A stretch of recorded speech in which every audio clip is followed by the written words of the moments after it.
Ang leon at ang daga. Noong unang panahon, may isang leon na naninirahan sa kagubatan. Siya ay ang haring leon.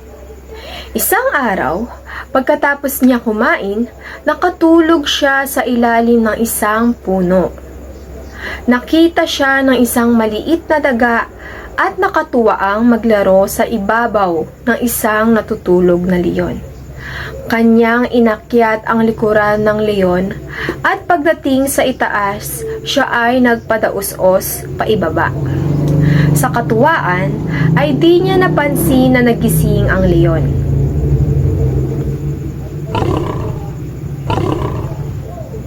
Dinakma ng leon ang daga at hinawakan sa buntot na wari bagang siya'y isusubo at kakainin. Natakot at nagmakaawa ang daga. "Ipagpaumanhin mo, kaibigan. Hindi ko sinasadyang gambalain ka sa pagtulog mo. Wala akong masamang hangarin. Nakatuwaan ko lang na maglaro sa iyong likuran. Huwag mo akong kainin," ang sabi ng daga. Nabakas ng leon sa mukha ng daga ang tunay na pagmamakaawa. "Sige, pakakawalan kita. Pero sa susunod ay huwag mong gambalain ang pagtulog ko," sabi ng leon.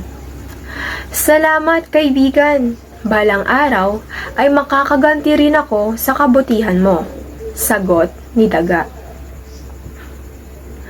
Lumipas ang maraming araw at minsan sa pamamasyal ng leon sa kagubatan, lingid sa kanyang kaalaman na siya ay huhulihin ng mga mangangaso.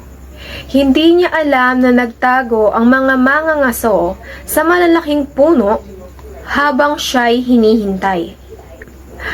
Pagkalapit ng leon, dali-dali nilang hinatak ang lubid at siya'y nahuli. Humiyaw ng napakalakas ang leon. Tinangka niyang tumakas ngunit siya ay di nagwagi. Umalis ang mga mangangaso para kumuha ng karton sa bayan para madala ang leon. Hiyaw ng hiyaw ang leon. Rinig ito ng iba pang hayop sa kagubatan. Kasama na rito si daga. "Kawawa naman ng hari. Kailangan ko siyang tulungan." Nilapitan agad ng daga ang leon.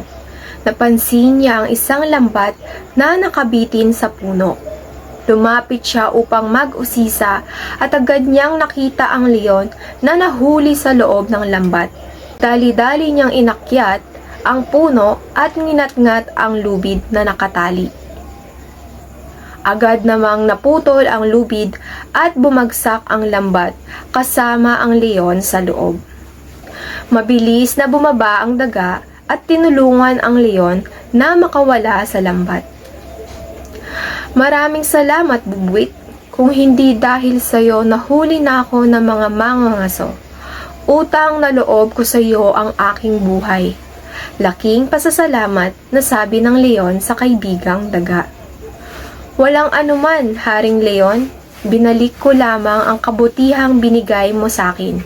Maaari na ba tayong maging magkaibigan?" "Oo naman, pwedeng-pwede. Mula ngayon, malaya ka nang manirahan sa aking kagubatan." Simula noon, naging matalik na magkaibigan na si Leon at ang daga.